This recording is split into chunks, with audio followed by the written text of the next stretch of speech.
Look it up. Look it up. Say beta. Say beta. I said the word wrong.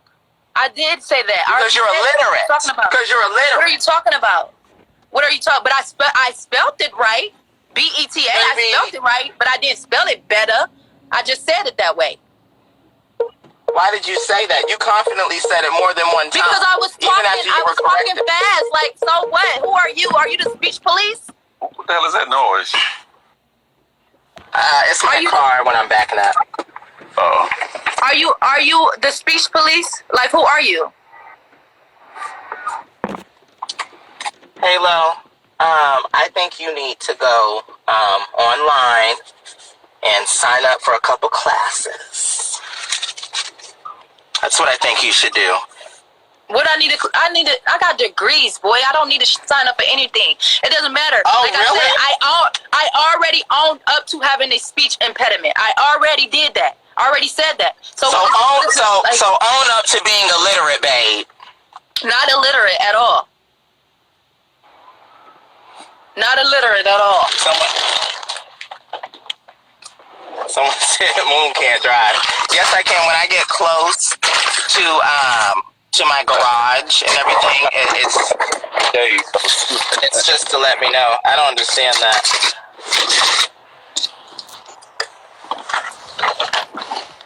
So Halo, what fuels you? What drives you? What are your passions? What's your everyday? What are you working towards to becoming a better Halo? What makes Halo happy? What is she passionate about? I am passionate about my music, about my art. I paint. I do music. I have a youth advocate group. It's called Halo Foundation for helping all little ones. I actually go and speak to children that has been through trauma like molestation and things like that. That's where my passion is. And but I don't get up here and represent that. You feel me? I like being goofy because I can't be goofy at work. I can't be goofy outside. So I like doing that with you guys. So Halo, you believe that telling the truth is essential, especially with people that have gone through traumatic experience, correct? Yes, because trauma lives in the body and not in the mind. So, I try to keep the kids active and. Okay, so hold on. Let me stop you right there. That's actually incorrect. Okay. If there's no mind, there's no body. Trauma is something that the brain triggers. It's actually a misconception when people say that the mind may forget, but the body does not. The mind is so powerful that it actually will protect you. Sometimes it'll split your personality, and sometimes it'll cause you to have temporary or long-term amnesia because it understands that what is happening to the body is not normal. So I only ask you that is because why would you bring up a traumatic situation and use it to push a lie like you did on Breadman, even though that's what you do in your real life? What traumatic situation I use to push a lie? Huh? You know what I'm talking about, babe. I don't get what you're talking about. I say so much, so you got to remind me, for real. I know you lie so much, baby. You must be Jakari's Call it what you want. Call it what you want, first of all. And about trauma living in the body instead of the mind. Think about this.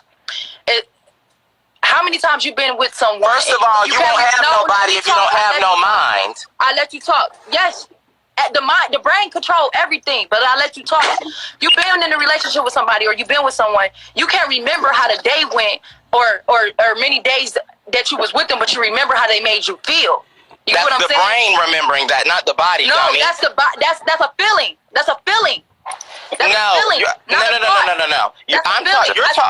You're talking about physical feelings, and I'm talking about emotional feelings. You can feel something, and trauma can be a physical feeling. They hurt physically, and it causes stress on the body, and that's why people be having nerve damage and things of that nature. Don't tell me what I know. You ain't even catching this. People be having nerve damages and having slip discs and stuff like that because they're walking around with trauma all their life, and it's causing injury to their body. They don't even know it. Halo, have you ever felt a rainy day or a sunny day? Have you ever felt that? A rainy day or a stormy day? Mm-hmm. like on a stormy day, or like are you talking about like being like depressed or something like that? Can you touch a day of the week? Can you touch Monday, Tuesday, and Wednesday? Can you touch that? On the calendar? No, Pivot Princess. Can you touch a day of the week? Can you reach out right now and touch it?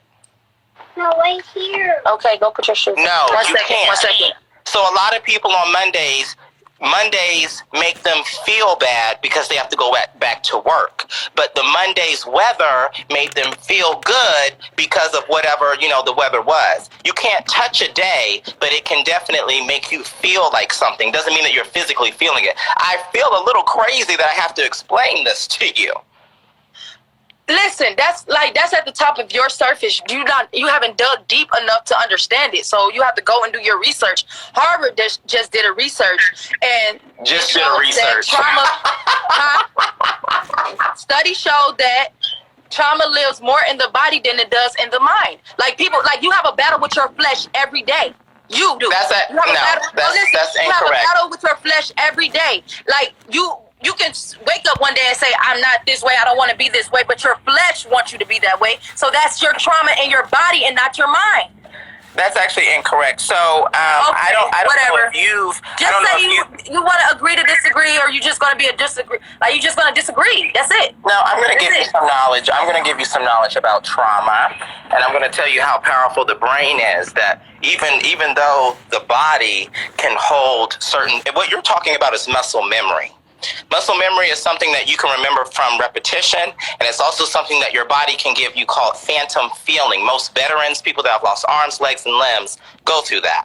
What I'm talking about is usually at a young age, if a person goes through trauma, because children can have a very precocious mindset. You have multiple personalities as a kid. That's why kids have, different, personalities, regarding on who they're with, where they're, the people that they're around and things like that. When you get older, your brain learns how to shave those excess personalities away and morph into one.